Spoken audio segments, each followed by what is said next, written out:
जिंदाबाद जिंदाबाद जिंदाबाद जिंदाबाद। सीधा ऊपर जाएगा। और 2014 के अंदर उन्होंने पहली रैली में कहा था कि अगर सरकार केंद्र में बीजेपी की आती है तो पहली कलम से किसानों के कर्ज माफ और एमएसपी कानून बनाया जाएगा। 10 साल बीत जाने के बाद भी उसके दौरान 13 महीने किसान अलग अलग जगह पे बैठा रहा, दिल्ली प्रदर्शन करता रहा। सरकार ने फिर माना, 2 साल फिर बीत जाने के बाद सरकार फिर सो गई।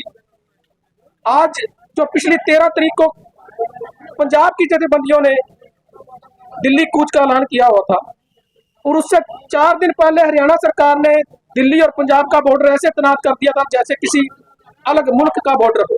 7-7 लेयरों के अंदर वो बॉर्डर तैयार किया गया और निहत्थे किसानों पर आपने अथरू गैस जो 315 बोर की गोली है, रबड़ की गोली है, सीधी किसानों पर चलाई। 300 से 400 किसान ज्यादा जो आज भी पंजाब के अलग अलग हॉस्पिटलों में दाखिल है और अपनी जिंदगी से जूझ रहा है। कहीं ना कहीं हरियाणा सरकार और भारत की केंद्र सरकार किसानों से साथ धोखा कर रही है और किसान बिरादरी इस धोखे को सहन नहीं करेगा। आपको पता है भी बार बार ये बात आती है कि पंजाब और हरियाणा का किसान ही क्यों आगे है। फसल तो सारा देश बेचता है, एमएसपी तो सारे देश को चाहिए, पर पंजाब और हरियाणा का किसान ही क्यों इस मांग को लेकर चल रहा है। मैं आपके चैनल के माध्यम से ये जागरूकता देना चाहता हूं कि 1947 के अंदर जब भारत आजाद हुआ था, ये पंजाब ही था जो देश की आजादी के लिए 99% कुर्बानियां दी, चाहे उसमें मजदूर था चाहे उसमें किसान था। और पंजाब का हिस्सा ही है ये हरियाणा। जब ये इकट्ठा था वहां पंजाब था तो 99 जिस हिस्से ने कुर्बानियां दी हो वो जिंदगी भर समय पर जो सरकार की नीतियां उनकी आलोचना करता रहेगा, वो गुलाम नहीं है।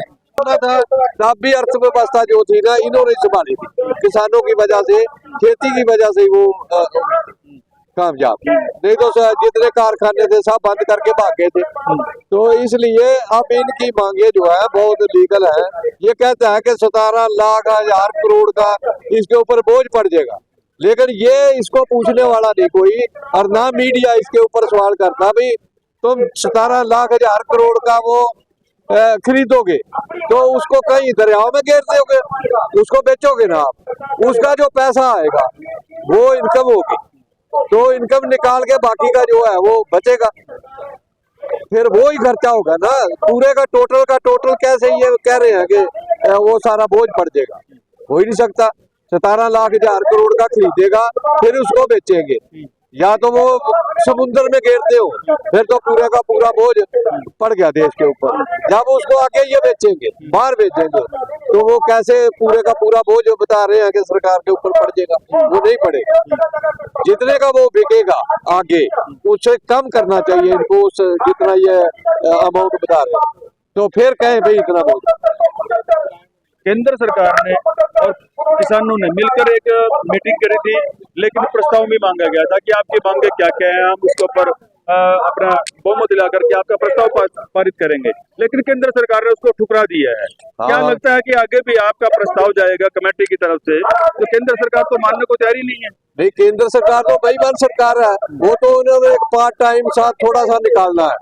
जैसे इलेक्शन में थोड़े दिन रह गए, वो इसको इस तरह डिले कर रहे हैं, उसके बाद 4 साल लग जाएगी, वो कहेंगे जी अब तो कुछ हो ही नहीं सकता। इसमें वो टाइम पास कर रहे हैं अपना, मांगे नहीं बारी मान रहे, वो तो ऐसे टरका रहे हैं, जैसे 2-4 दिन का समय ले लिया, फिर मीटिंग रख ली, फिर रख ली, ऐसे वो टाइम ले रहे हैं कि वो टाइम आ जाए, 4 साल लग जाए, और हम कहें जी अब तो कुछ हो ही नहीं सकता, इलेक्शन के बाद देखें।